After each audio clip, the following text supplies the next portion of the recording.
Olá, sou a professora Andréa Mendes e quero convidar você para mais 5 minutos de história.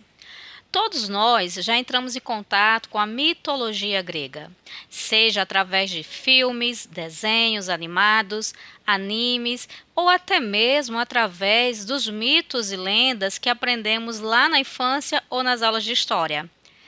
A mitologia grega, ela é extremamente rica e muito importante para a gente entender a sociedade da época, principalmente porque os mitos trazem um fundo de verdade e eles são também formas explicativas da realidade. São diferentes da ciência, são diferentes também da religião, mas são interpretações sobre a natureza, sobre os fenômenos que cercavam aquelas populações e, acima de tudo, sobre os seus sistemas de crença, sendo extremamente importante, então, estudar os mitos, as lendas, para a compreensão da cultura humana. E a mitologia grega? Como é que ela foi organizada? Os gregos eram politeístas, ou seja, como outros povos da antiguidade, acreditavam em diversos deuses, em diversas divindades. Porém, a história da religião grega, ela tem alguns aspectos interessantes, principalmente porque a fundação do mundo para os gregos ocorreu a partir da criação dos primeiros deuses, os titãs. E são os titãs os responsáveis pela criação do universo e da Terra. Porém, dentre os titãs, Cronos e Reia são os mais importantes para a gente entender a mitologia, principalmente porque são eles que vão dar origem aos deuses olímpicos ou olimpianos, como a gente encontra em alguns livros, em algumas traduções. Segundo a lenda, Cronos, sabendo que teria um filho e que este filho iria derrubá-lo do seu trono, resolve então devorar cada criança que nasce na sua família.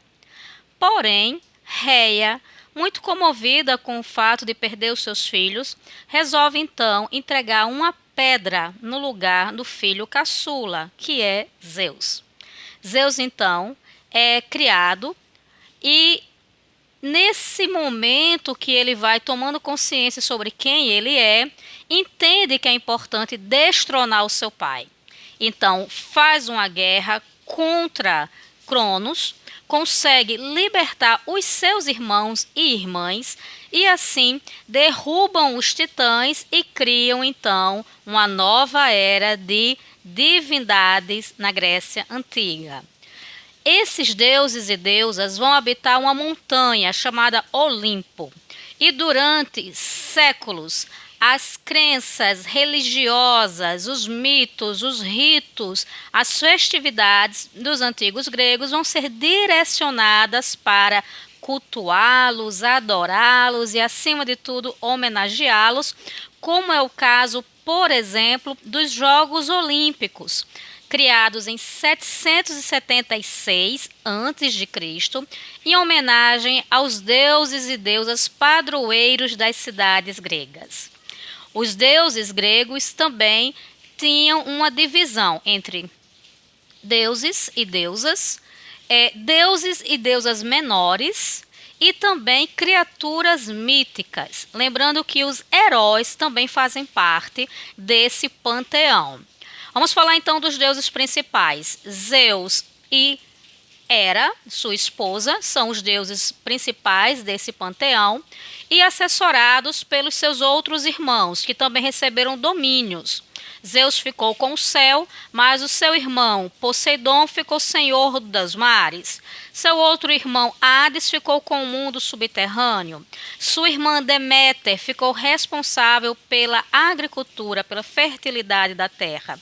E Hera, uma esposa bastante ciumenta, era responsável por abençoar os casamentos e as famílias. Da união deles dois nasceram vários deuses, mas é importante aqui frisar que Zeus era um deus insaciável e cometia muitos atos de infidelidade com outras divindades, com mulheres, com humanas também, o que aumentava tanto o número de filhos, mas também o número de heróis, né? Já que os heróis são justamente filhos dos deuses com as humanas.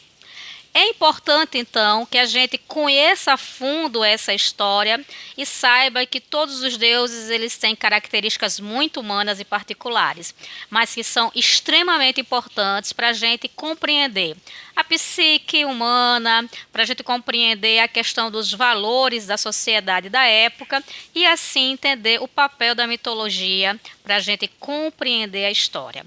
Forte abraço, espero que você tenha gostado desses 5 minutos de história. Espero você na próxima. Tchau!